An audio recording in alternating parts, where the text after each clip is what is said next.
Hello everyone, welcome to sweet memories. Upcoming రివ్యూలోకి వెళ్ళిపోదాం. జగదాత్రి, కేదార్, కౌశికి నిషికాని రూమ్లోకి తీసుకువచ్చి ఎందుకు అబద్ధం చెప్పావు, 2 కోట్లు కాలిపోయినట్లు అబద్ధం చెప్పాల్సిన అవసరం నీకేంటి అని దాత్రి నిషిక చెంప పగలగొట్టి అడుగుతుంది. ఇంకా అందరికీ భయపడిన నిషిక నిజమంతా చెప్పేస్తుంది. నన్ను ఎవరో బెదిరించారు, నేను ఒక యాక్సిడెంట్ చేసేశాను, ఆ యాక్సిడెంట్ గురించి వీడియోని బయట పెడతానని, నాకు ₹1 కోటి డబ్బులు కావాలి అని అడిగారు. అందుకే వేరే దారి లేక నేను ఆ డబ్బుల్ని కాల్చినట్టు నటించి మీ అందరినీ నమ్మించి తనకి తీసుకువెళ్ళి ఇవ్వాలి అనుకున్నాను. ఇప్పుడు ఈ విషయాన్ని ఇంట్లో చెప్పి నా నా పరువు తీయద్దు అని అంటుంది నిషిక. చూడు నిషి, పరిస్థితి చాలా చేదాటిపోయింది, ఇప్పుడు నిన్ను కాపాడడానికి ఎవ్వరూ లేరు అని అంటారు కౌశికి. లేదు వదినా, అలా అనద్దు, దాత్రి నువ్వేనా నా మాట విను అని పాపం జగదాత్రి కాళ్ళు పట్టుకుంటుంది నిషిక. అక్క, ఇప్పుడు నువ్వు తప్ప నన్ను ఎవరు కాపాడలేరు అక్క అని ఫర్ ద ఫస్ట్ టైం తన లైఫ్లో జగదాత్రిని అక్క అని పిలుస్తుంది నిషిక. ఈ ప్రాబ్లం నుండి నన్ను బయటపడేసి నాకు ఈ ఇంట్లో పరువు పోకుండా చూడక్క ప్లీజ్ అని చెప్పి పాపం బ్రతిమలాడుతుంది నిషిక. ఇంకా జగదాత్రి నిషికాని పైకి లేపి, చూడు నిషి, ఇవాటి నుండి ఈ సమస్య నీది కాదు, నాది. ఎందుకంటే ఇప్పుడు వాళ్ళు పెట్టుకోక నా చెల్లెలతో గేమ్స్ ఆడుతున్నారు. ఒక్కసారి జగదాత్రి చెల్లెలతో గేమ్స్ ఆడితే ఏమవుతుందో వాళ్ళకి తెలియజేస్తా అని చెప్పి ఇంకా పవర్ఫుల్గా ఆలోచిస్తూ ఉంటుంది దాత్రి. ఇది ఇలా ఉండగా మినిస్టర్ వాళ్ళ వైఫ్ తాయారు మీనన్ని తన ఇంటికి పిలిపిస్తుంది. మీనన్ చాలా భయపడుతూ మనసులో మాత్రం, ఏంటి నా గురించి నిజం తెలిసిపోయిందా, ఎందుకు తను నన్ను ఇప్పుడు త్వరగా రమ్మంటుంది అని ఇంటికి వెళ్తారు. తాయారు గారు ఎలా ఉన్నారు అని అడుగుతారు మీనన్. ఎట్లా ఉంటా మీనన్, ఇంకెట్లా ఉంటాను, నా భర్త చనిపోయిన తర్వాత ఇంకెట్లా ఉండమంటావు, నన్ను ప్రశాంతంగా ఎలా ఉండగలను అని రగిలిపోతూ ఉంటారు మినిస్టర్ వైఫ్ తాయారు. అది కాదు తాయారు గారు, అది పాపం మినిస్టర్ గారు ఎంతో ఎంతో సంతోషంగా ఉండేవారు, వారు ఇలా చనిపోయారని తెలిసినప్పటి నుండి నేను చాలా బాధలో ఉన్నాను అని అంటారు మీనన్. చూడు మీనన్, మనలాంటి వాళ్ళు బాధపడితే ఏమీ రాదు, ఇలా చేసిన వాళ్ళని బాధ పెట్టేంత వరకు మనం నిద్రపోకూడదు. అందుకే నాకు ఒక బలం కావాలనిపించింది, అందుకే నీకు ఫోన్ చేసి ఇక్కడికి పిలిపించా. నా పెనివెట్టి చనిపోవడానికి కారణం ఒకటి కేసు పెట్టిన జగదాత్రి అయితే, ఇంకొకటి ఆ కేసుని పెట్టి అందరి ముందు పరువు తీసి నా పెనివెట్టిని జైలుకి పంపించిన ఆ జేడి, వీళ్ళ ఇద్దరి అంతు చూద్దామని నిన్ను పిలిపించా. నువ్వు ఈ కేసు ముందు నుండి ఉన్నావు కాబట్టి నీకు ఖచ్చితంగా ఈ కేసు గురించి తెలిసే అవకాశం ఉంది. అందుకే ఆ జగదాత్రి వివరాలు, ఆ జేడి వివరాలు నాకు కావాలి మీనన్ అని అడుగుతారు తాయారు. నేను కూడా అదే విషయం గురించి ఆలోచిస్తున్నాను. టైం చూసుకొని ఆ జేడీని, జగదాత్రిని ఇద్దరిని ఒకే చోటుకు తీసుకువచ్చి ఇద్దరిని చంపేద్దాం అని అంటారు మీనన్.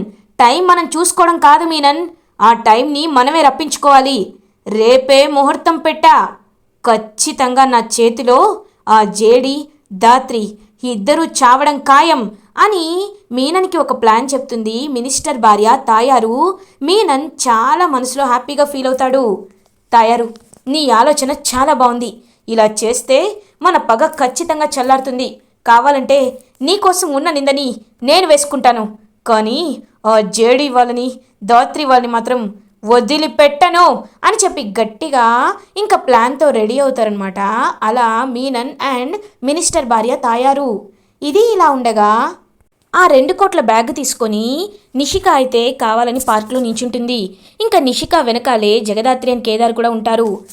నిషి, నువ్వురా, నువ్వు అక్కడి నుంచో, ఈ బ్యాగ్ మేము తీసుకువెళ్ళి పెడతాం, అప్పుడు ఎవరు ఎలాంటి వాళ్ళో ఖచ్చితంగా అర్థమవుతుంది. దీని వెనకాల ఎవరున్నారో మాకు తెలుసు, కానీ నీకల్లా కూడా తెలియాలి కదా అని మనసులో అనుకుంటుంది దాత్రి. నిషి, నువ్వు వెళ్ళి కార్లో కూర్చో, ఈ బ్యాగ్ సంగతి మేం చూస్తాం అని చెప్పి ఇంకా కార్లో కూర్చోమని డోర్స్ మొత్తం వేసేసి, ఇంకా అలా డోర్స్ అన్నీ వేసేసేసరికి మొత్తం ఏమి బయటవన్నీ వినపడవన్నమాట నిషికాకి. అప్పుడే ఇంకా దాత్రి జేడీ మోడ్లోకి ఆన్ అయిపోతుంది. ఇంకా జేడీ మోడ్ ఆన్ అయ్యేసరికి అలా ఇంకప్పుడే కిడ్నాపర్, లైక్ ఎవరైతే బ్లాక్మెయిల్ చేస్తున్నాడో ఆ బ్లాక్మెయిలర్ వచ్చి కరెక్ట్గా బ్యాగ్ని ముట్టుకునేలోపు జేడీ చెయ్యి గట్టిగా పట్టుకుంటుంది. ఒక్కసారిగా షాక్ అయిపోతాడు ఆ రౌడీ. ఇంకా వాడి చెయ్యిని విరిచేసి చెంప మీద ఒక్కటి కొడుతుంది ధాత్రి. ఒక్కసారిగా షాక్ అయిపోతాడు ఆ రౌడీ. ఇంకా అలా ఒక 10 మంది రౌడీలు వస్తే వాళ్ళందరినీ కేదార్ అండ్ ధాత్రి ఇద్దరు కలిపి సపక్ సపక్ అని చెప్పి మొత్తం ఫినిష్ చేసేస్తారు. ఇదంతా కారులో కూర్చున్న నిషికాకి తెలియదనమాట. ఇంకా తెలియక అలా సాంగ్స్ వింటూ ఉంటుంది, టెన్షన్ పడుతూ ఉంటుంది, ఏం జరుగుతుందా అని భయపడుతూ ఉంటుంది. ఇంకా రౌడీలందరినీ కొట్టేసరికి మాస్క్ పెట్టుకొని ఒక లేడీ వచ్చి ఆ బ్యాగ్ని తీసుకు వెళ్ళిపోవాలి అనుకుంటే తన్ని గట్టిగా చేయి పట్టుకొని ఇంకా అలా తీసేస్తుందనమాట మాస్క్ని. ధాత్రి తీసి చూసేసరికి ఒక్కసారిగా షాక్ అయిపోతుంది. ఎందుకంటే అక్కడ ఇంద్రాణి ఉంటుంది. వాట్, నువ్వా అని అంటుంది ధాత్రి. అవును, నేనే. మీ ఇంటి పరువు తీద్దామని నేనే ఇదంతా చేశాను. కానీ ఆ నిషిక డబ్బు తెచ్చేలోపు మీరు ఇన్వాల్వ్ అయ్యారు అని గట్టిగా చెప్తుంది ఇంద్రాణి. కనీసం తప్పు చేశానని కొంచెం కూడా నీకు పశ్చాత్తాపం లేదా? అసలు నువ్వు ఆడ మనిషివేనా? నిన్ను చూస్తుంటే చాలా సిగ్గుగా ఉంది. ఏదైనా మంచి పని చేసుకొని బ్రతకచ్చు కదా, అందరూ తల ఎత్తుకునేలా బ్రతకచ్చు కదా. కానీ అలా కాకుండా నువ్వు ఎందుకు మా ఫ్యామిలీని మోసం చేయాలని, మా ఫ్యామిలీని అనగదొక్కాలని చూస్తావు? ఇంకొకసారి మా ఫ్యామిలీ జోలికి వచ్చావో నీ సంగతి ఇలా కాదు, జేడీతో చెప్తా. అప్పుడు నీ పాత కేసులన్నీ బయటపడి నిన్ను ఖచ్చితంగా తను ఎక్కడికి పంపించాలో అక్కడికి పంపిస్తుంది అని గట్టిగా వార్నింగ్ ఇస్తుంది ధాత్రి. నో, వద్దు, ధాత్రికి చెప్పొద్దు, జేడీకి చెప్తే నా పని అయిపోతుంది అని బ్రతిమలాడుతూ ఉంటుంది ఇంద్రాణి. అవునా కేదార్, ఫోన్ చెయ్యి, ఇప్పుడు జేడీకి ఫోన్ చెయ్యి అని అంటుంది ధాత్రి. నో, మీరేం చెప్తే అది చేస్తాను, ప్లీజ్ ఈ విషయం జేడీకి మాత్రం చెప్పొద్దు అని బ్రతిమలాడుతూ ఉంటుంది ఇంద్రాణి. అయితే నిషి దగ్గరికి వెళ్ళి నిషి కాళ్ళు పట్టుకో, ఇదంతా చేసింది నువ్వేనని నిషికి చెప్పు అని గట్టిగా అరుస్తుంది ధాత్రి. ఇంకా ఇంద్రాణి పరిగెత్తుకుంటూ వెళ్ళి నిషి అని నిషి కాళ్ళ మీద పడుతుంది. ఒక్కసారిగా షాక్ అయిపోతుంది నిషిక. ఇంద్రాణి గారు మీరేంటి అని అడుగుతారు. నేనే ఇదంతా చేశాను. అది కాదు, నిన్ను బ్లాక్మెయిల్ చేసి డబ్బులు అడిగింది నేనే. ఏదో నీ ఫ్యామిలీని నాశనం చేద్దామని ఆ ఉద్దేశంతోనే చేశాను. నన్ను క్షమించు నిషి. నేను నీకు తీరని అన్యాయం చేశాను. పోలీసుల ముందు నేను ఇరికిద్దామనుకున్నాను, నా తప్పైపోయింది అని కాళ్ళపై పడి క్షమాపణ చెప్పి అక్కడి నుండి పారిపోతుంది ఇంద్రాణి. ఇంకలా షాక్లో చూస్తూ ఉంటుంది నిషిక. నిషి ఇప్పుడు హ్యాపీనా అని అడుగుతుంది ధాత్రి. ఇంకా పాపం నిషిక వెంటనే ధాత్రిని వచ్చి హక్ చేసుకుంటుంది. నువ్వు నాకు ఇంత హెల్ప్ చేస్తావని అస్సలు అనుకోలేదు ధాత్రి. నువ్వు నేను చేసిన పనులన్నింటినీ గుర్తుపెట్టుకున్నావని అనుకున్నాను, కానీ నా కోసం నువ్వు అని పాపం హ్యాపీగా చెప్తుంది నిషిక. చూడు నిషి, నువ్వు నన్ను వేరే పరాయి వ్యక్తిగా చూడొచ్చు, కానీ నేను మాత్రం నిన్ను సొంత చెల్లెలా చూసుకున్నాను. అందుకే నేను ఎప్పటికీ నీపై ప్రేమని పోయేలా చేయను అని చెప్పి హ్యాపీగా ఇంకలా హక్ చేసుకుంటారు ధాత్రి కూడా. నిషిక పిచ్చిది, 4 మాటలు చెప్తే నమ్మేసింది. ఏదైతే ఈ ధాత్రి నా ప్రాబ్లమ్ని సాల్వ్ చేసింది. అమ్మయ్యా, ఇంకా నాకు ఎలాంటి టెన్షన్ లేదు అని మనసులో అనుకుంటుంది నిషిక. ఇంకా అందరూ హ్యాపీగా నిషిక, జగదాత్రి, కేదార్ ఇంటికి రీచ్ అవుతారు. ఇంకా హ్యాపీగా ఉంటుందన్నమాట నిషికాకి. అయితే ప్రాబ్లం అంతా సాల్వ్ అయిపోయింది అని ఇంకప్పటి నుండి హ్యాపీగా ఉండేసరికి వైజయంతి, యువరాజ్ ఇద్దరు నిషిక దగ్గరికి వస్తారు. ఏంటి నిషి, ఇప్పుడు నువ్వు చాలా హ్యాపీగా ఉన్నట్టున్నావు అని అడుగుతారు యువరాజ్. అవును యువరాజ్, ఇదిగో ధాత్రినే నా ప్రాబ్లం అన్నిటినీ సాల్వ్ చేసేసింది, నాకు ఇప్పుడు చాలా సంతోషంగా ఉంది అని నిషిక హ్యాపీగా వెళ్తుంది. ఇదిగో అమ్మీ, నువ్వు మాకు నచ్చకపోవచ్చు, కానీ నా కోడలు నీ వల్ల సంతోషంగా ఉంది, నేను థ్యాంక్స్ చెప్తున్నాను అని వైజయంతి థ్యాంక్స్ చెప్పి అలా ఇంక అక్కడి నుండి వెళ్ళిపోతుంది. ఇంక పాపం ధాత్రి అండ్ కేదార్ ఇద్దరు హ్యాపీగా ఫీల్ అవుతారు. అవును, ఇప్పుడు వదిన జ్యూస్ తాగే టైం కదా, వదిన ఎక్కడున్నారు వదినా అని పిలుస్తూ రూమ్లోకి వెళ్ళి చూస్తుందనమాట. అలా ఇంకా ధాత్రి, కానీ అక్కడ కౌశికి కనిపించదు. వదిన ఎక్కడ ఉన్నారు అని చెప్పి చూసేసరికి సుధాకర్, ఏమ్మా ధాత్రి, ఎవరి గురించి వెతుకుతున్నావు అని అంటారు. ఏం లేదు మావయ్య గారు, వదిన ఎక్కడ కనిపించట్లేదని అని అంటుంది ధాత్రి. తను శర్మ గారిని కలవడానికి బెంగళూరు వెళ్ళిందమ్మా అని అంటారు. ఓ అవునా, ఆయన డెలివరీ డేట్ దగ్గర పడుతుంది కదా మావయ్య గారు, ఇప్పుడు అంత దూరం వెళ్ళడం అని అంటుంది పాపం ధాత్రి. నేను కూడా అదే చెప్పానమ్మా, కానీ కౌశికి గురించి తెలుసు కదా, ఒక్కసారి ఏదైనా అనుకుందంటే తను ఏదైనా సరే మొండిగా అదే పని చేస్తుంది. వెళ్ళొచ్చేస్తాను, ఫ్లైట్లోనే వెళ్తానని నాకే ధైర్యం చెప్పింది అని అంటారు సుధాకర్. ఇంకా కేదార్ అయితే బేబీ కీర్తితో ఆడుకుంటూ ఉంటాడు. కరెక్ట్గా అప్పుడే సుధాకర్కి ఫోన్ కాల్ వస్తుంది. కౌశికినే ఫోన్ చేస్తుందమ్మా అని అంటారు సుధాకర్. ఏది ఒకసారి స్పీకర్లో పెట్టండి మావయ్య అని అంటుంది ధాత్రి. ఇంకా ఫ్యామిలీ మెంబర్స్ అందరూ వస్తారనమాట. ఇంకా అందరూ వచ్చి చూస్తూ ఉంటారు. అప్పుడే హలో అమ్మా కౌశికి, ఎలా ఉన్నావమ్మా, బెంగళూరు రీచ్ అయ్యావా అని అడుగుతారు సుధాకర్. హలో, నువ్వెవరో నాకు తెలీదు, కానీ నేను కౌశికిని కాదు, మినిస్టర్ గారి భార్య తాయారుని మాట్లాడుతున్నా అని అంటుంది తాయారు. ఒక్కసారిగా షాక్ అయిపోతారు ఫ్యామిలీ మెంబర్స్ అందరూ. ఎవరు మీరు, మా మా అమ్మాయి ఫోన్ మీ దగ్గర ఎందుకుంది అని అడుగుతారు సుధాకర్. హలో సార్, అవన్నీ మేము తర్వాత చెప్తాం, కానీ ముందు మీ అమ్మాయి పాపం ప్రెగ్నెంట్ అనుకుంటా, ఇంకొద్ది రోజుల్లో డెలివరీ కూడా ఉన్నట్టుందే, తను నా దగ్గరే ఉంది, సేఫ్గా కిడ్నాప్ చేసి పెట్టా అని అంటుంది తాయారు.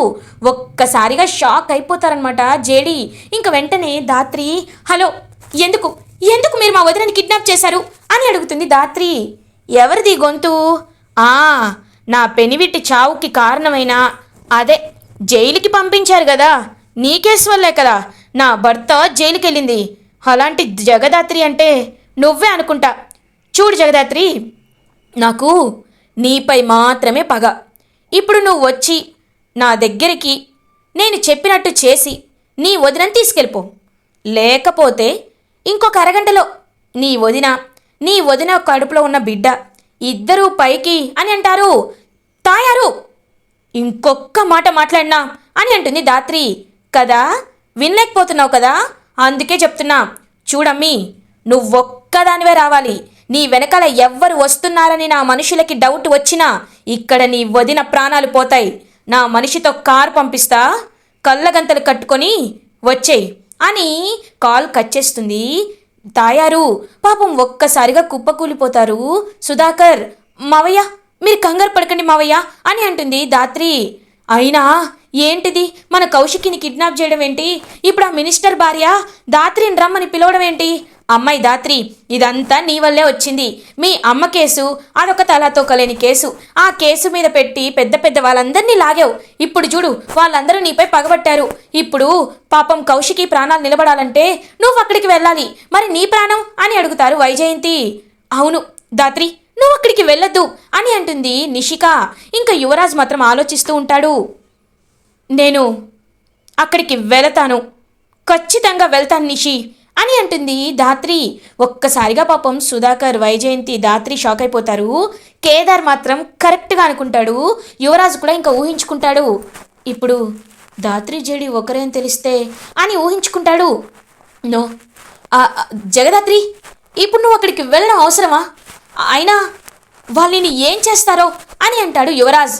చూడు యువరాజ్, భయపడుతూ వెనకడుగు వేస్తే ఎప్పుడు ఓడిపోతాం, తెగించి ముందడుగు వేస్తే పోతే ప్రాణాలు పోతాయి, నా ప్రాణాలు పోతాయి. కానీ వదిన కడుపులో పెరుగుతున్న వారసుడు ఇద్దరూ సంతోషంగా బయటికి వస్తారు కదా. ఇప్పుడు నాకంటే, నా ఒక్క ప్రాణం కంటే అక్కడ 2 ప్రాణాలే నాకు ముఖ్యం. ఎవరు ఏం చెప్పినా నేను అక్కడికి వెళ్తాను అని పాపం రెడీ అవుతుంది ధాత్రి. ఇంకా పాపం ధాత్రి కేదార్ వైపు చూస్తూ ఉంటుంది. వెళ్ళొస్తాను కేదార్ అని అంటుంది. నువ్వు వస్తావనే నమ్మకంతో ఎదురు చూస్తూ ఉంటాను ధాత్రి అని పాపం ఎమోషనల్గా సెండ్ ఆఫ్ ఇస్తాడు కేదార్. ఇటువైపు ఆ తాయారు మాత్రం ఇంకా కుర్చీకి మొత్తం చైర్కి కట్టేస్తుంది. కౌశికిని కట్టేసి తన పక్కనే కత్తితో కూర్చొని, జగదాత్రి రా, నువ్వు ఈ రాక కోసమే ఎదురు చూస్తున్నా. నువ్వు వచ్చాక నీ చేతిలో నీ వదినని నీ చేత్తోనే చంపించి తర్వాత నిన్ను చంపేస్తా అని చాలా క్రూయల్గా నవ్వుకుంటూ ఉంటుంది. అలా ఇంకా తాయారు. ఇది ఇలా ఉండగా ధాత్రి కోసం తాయారు ఒక కార్ని పంపిస్తుంది. ఇంకా కార్ అయితే వస్తుంది. ఆ కార్ ఎక్కేసరికి ఆ మనుషులు అయితే కళ్ళగంతలు కట్టేస్తారనమాట ధాత్రికి. ఇంకా వెంటనే ధాత్రి అయితే చూస్తూ ఉంటుంది పాపం. ఇంకా అలా తనైతే వెళ్తూ ఇంకా ఒక ప్లేస్లో ఆపుతారు. ఒక ప్లేస్లో కార్ ఆపేసరికి మొత్తం చూసేసరికి అంతా డెన్ లాగా ఉంటుంది. ఇంకా లోపలికి తీసుకువెళ్తారనమాట మనుషులు. లోపలికి తీసుకువెళ్ళిన తర్వాత కళ్ళగంతలు తీసేస్తారు. ఇంకా ధాత్రి కళ్ళు తెరిచి చూడగానే అక్కడ పాపం కౌశికి చాలా స్పృహ కోల్పోయి ఉంటుంది. వదినా వదినా అని చెప్పి పాపం దగ్గరికి వెళ్తుంది కౌశికి దగ్గరికి. ధాత్రి ధాత్రి ఎందుకు వచ్చావు ధాత్రి ఎందుకు వచ్చావు అని అడుగుతుంది పాపం కౌశికి. వదినా మిమ్మల్ని ఈ పరిస్థితిలో వదిలేసి నేను రాకుండా ఎలా ఉంటాను వదినా, మీరేం కంగారు పడకండి, ఇక్కడి నుండి నేను మిమ్మల్ని తీసుకువెళ్తాను అని అంటుంది పాపం ధాత్రి. అప్పుడే క్లాప్స్ కొడుతూ, అబ్బో కాన్ఫిడెన్స్ చాలా ఎక్కువగానే ఉందే, ఏంటి నువ్వు ఇక్కడి నుండి మీ వదినని చేతులు కట్టేసిన అమ్మాయిని తీసుకొని వెళ్ళిపోతే మేము చేతకాని వాళ్ళ కూర్చుంటాం అనుకుంటున్నావా అని అంటుంది తాయారు. చూడండి తాయారు గారు, మీ బాధలో అర్థం ఉంది, కానీ మీ భర్త తప్పు చేశాడండి, చంపింది కూడా మేము కాదు కదా, ఇంకా మాపై ఎందుకు పగబడుతున్నారు అని అడుగుతుంది పాపం ధాత్రి. అరెరే ఒక్క నిమిషం, అప్పుడే కథ అయిపోలేదు, ఇప్పుడు ఆ జేడీకి ఫోన్ చేస్తా, ఆ జేడీ వస్తుంది, వచ్చాక ఇద్దరిని కలిపి అప్పుడు నేను అనుకున్నది చేస్తా అని చెప్పి గట్టిగా చెప్తుందనమాట తనైతే. ఇంకా ఒక్కసారిగా పాపం షాక్ అయిపోతుంది ధాత్రి. ఇంకా వెయిట్ చేస్తూ ఉంటారు. ఫోన్ చేస్తూ ఉంటే ఫోన్ మాత్రం స్విచ్ ఆఫ్ వస్తూ ఉంటుంది. ఇంకప్పుడే కేదార్ దగ్గరే ఫోన్ ఉంటుంది, కానీ ఫోన్ మాత్రం లిఫ్ట్ చేయకుండా అలాగే ఉంచుతాడనమాట కేదార్. ఏంటి ఈ జేడీకి మ్యాటర్ ముందే లీక్ అయిందా, అందుకే తను లిఫ్ట్ చేయటం లేదా అని అంటాడు మీనన్. ఏమో అదంతా నాకు తెలీదు, కానీ ఆ జేడీ నా కళ్ళ ముందు ఉండాల్సిందే అని అంటుంది తాయారు. నీ కళ్ళ ముందే ఉంది తాయారు అని ఒక వాయిస్ వినపడుతుంది. ఒక్కసారిగా అటు తిరిగి చూసేసరికి జగదాత్రి షాక్ అయిపోతుంది తాయారు. ఇంకా మీనన్ కూడా అలా చూస్తూ ఉంటాడు. ఏయ్ జగదాత్రి ఏం మాట్లాడుతున్నావు, అయినా తాయారు ఎందుకు ఇప్పుడు టైం వేస్ట్ చేస్తున్నావు, ముందు ఆ కౌశికి ప్రాణాలు తీసేస్తే అప్పుడు ఎవరికి జరగాల్సిన శాస్తి వాళ్ళకి జరుగుతుంది, రేయ్ వెళ్ళండ్రా వెళ్ళి తన్ని చంపేయండి అని కౌశికి మీదకి రౌడీలు పంపిస్తూ ఉంటారు. ఇంకా అప్పుడే కరెక్ట్గా రౌడీలు అలా పరిగెట్టుకుంటూ కౌశికిని టచ్ చేయాలనుకునే లోపు ఆ రౌడీ చేతుల్ని గట్టిగా పట్టుకుంటుంది ఒక చెయ్యి. ఎవరా అని చెప్పి చూసేసరికి జగదాత్రి. ఇంకలా జగదాత్రి సేమ్ జేడీ కొట్టినట్టే కొడుతుంది అని చెప్పి షాక్లో చూస్తూ ఉంటారనమాట. ఇంక వీళ్ళందరూ అలా ఇంకా జగదాత్రి అలియాస్ జేడీగా మారి ఆ రౌడీలందరినీ బాగా కొడుతూ, మా వదిన మీదకి చెయ్యడానికి వస్తారా మీరు అని ఆ రౌడీలందరినీ బాగా కొడుతుంది ధాత్రి. ఇంకా కౌశికి అలా పాపం చూస్తూ ఉంటుంది. ఇంకప్పుడే ధాత్రిని నేనే, జేడీని నేనే, ఇప్పుడు మీకు ఈ విషయం తెలియకపోతే ఇంకా టైం వేస్ట్ చేస్తారని నా ముసుగు వెనుక ఉన్న మొహాన్ని బయట పెట్టా. చూడు తాయారు, నీ భర్త ఎలా చనిపోవడం మాకు తెలీదు, కానీ ఒకటి మాత్రం నిజం, మా అమ్మ హత్య కేసులో అతను ప్రధాన నిందితుడు. అతనికే కాదు నీకు ఎవరెవరైతే కేసులో ఇన్వాల్వ్ అయ్యారో వాళ్ళందరికీ ఖచ్చితంగా శిక్ష పడి తీరుతుంది, పడేలా చేస్తా. ఇది కూతురిగా జేడీ అలియాస్ జగదాత్రి ఇచ్చే మాట. ఇంకొకసారి నా ఫ్యామిలీ జోలికి కానీ వచ్చారంటే ప్రాణాలని అరచేతిలో పెట్టుకొని పారిపోయేంత వరకు పరిగెత్తించి మరీ ఎన్కౌంటర్ చేసి పడేస్తా, గుర్తుపెట్టుకోండి అని గట్టిగా వార్నింగ్ ఇచ్చి, వదినా మీరు రండి అని చెప్పి కట్లు తీసేసి ఇంకలా కౌశికిని పాపం బయటికి తీసుకొచ్చేస్తూ ఉంటుంది ధాత్రి. ఒక్కసారిగా స్టన్ అయ్యేలా ఉండిపోతారు ఈ మీనన్ అండ్ తాయారు. ఇంకా కౌశికి మాత్రం జగదాత్రి అలియాస్ జేడీని చూస్తూ అలా మురిసిపోతూ హ్యాపీగా ఫీల్ అవుతూ ఉంటారు. ఇలా ఎపిసోడ్ ఎండ్ అవుతుంది. ఫర్దర్ ఎపిసోడ్ రివ్యూస్ ముందుగా మీకు కావాలి అనుకుంటే మా ఛానల్ని సబ్స్క్రైబ్ చేసుకోండి. Thanks for watching.